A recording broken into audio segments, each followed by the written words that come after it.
جمل میں بھی اگر آپ دیکھیں تو حضرت عائشہ صدیقہ رضی اللہ تعالیٰ عنہ کو ارادہ حضرت مولا مرتضیٰ کے مقابلے پر گئی نہیں تھی۔ یہ تاریخ کے وہ مفاسد ہیں اور راوی کی اور غیر ضروری لوگوں کی وہ ادخال ہے جس نے اس چیز کو الجھایا۔ ہاں، وہاں پر جانے کے بعد کا جو منظر کھڑا ہو جانا اور درمیان میں کچھ شرارت کو پیدا کر کے اس چیز کو ایک انگارہ بنا دینا،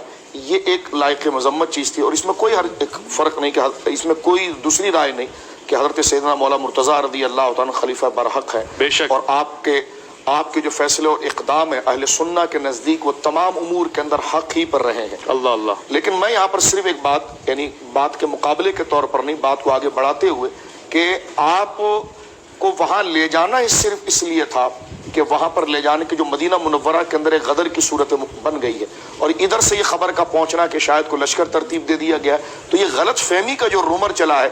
اس رومر کی وجہ سے سارے معاملات ہوئے۔ اور جب سیدنا مولا مرتضیٰ اور سیدہ عائشہ پاک کی بات ہوئی تو کہا آپ یہ کرنا چاہتے کر نہیں، کہا آپ یہ کرنے کر نہیں، جب بات صاف ہو گئی اور صبح کا سویرا یہ تھا کہ صبح سویرا ہو کر یہ سارے معاملات سازشوں کے گویا کہ جو تعزیے ہیں وہ ٹھنڈے ہونے والے، تو رات ہی میں کوئی شورش بھڑکا دی گئی اور بھڑکا کر یہ ایک طرف سے آواز لگا دی گئی کہ اس طرح جناب مولا علی کی طرف سے کر دیا گیا ہے، اور ایک طرف سے آواز لگا دی گئی یہ کر دیا گیا، تو مطابقت اس میں یہی ہے کہ مولا مرتضیٰ رضی اللہ تعالیٰ کا اقدام اپنی زندگی کے تمام امور اور فیصلوں کے اندر حق تھا، اور الحق مع علی۔ لیکن حضرت عائشہ صدیقہ رضی اللہ تعالیٰ عنہ کا یہ ارادتاً جانا اور جزمن جانا اور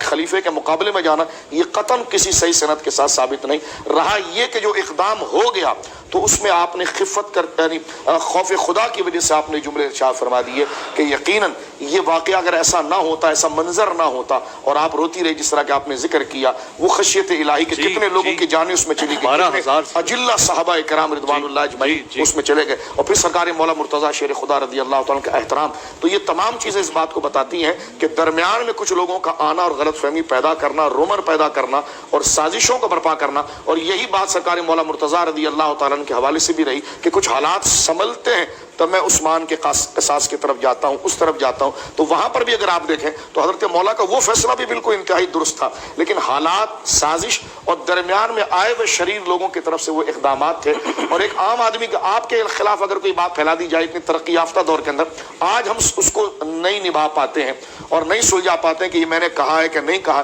تو وہ دور کہ جس میں کمیونیکیشن کا اتنا بڑا گیپ ہے، اور اسی وجہ سے مولا مرتضیٰ یہاں پر آئے اور حضرت عائشہ صدیقہ وہاں پر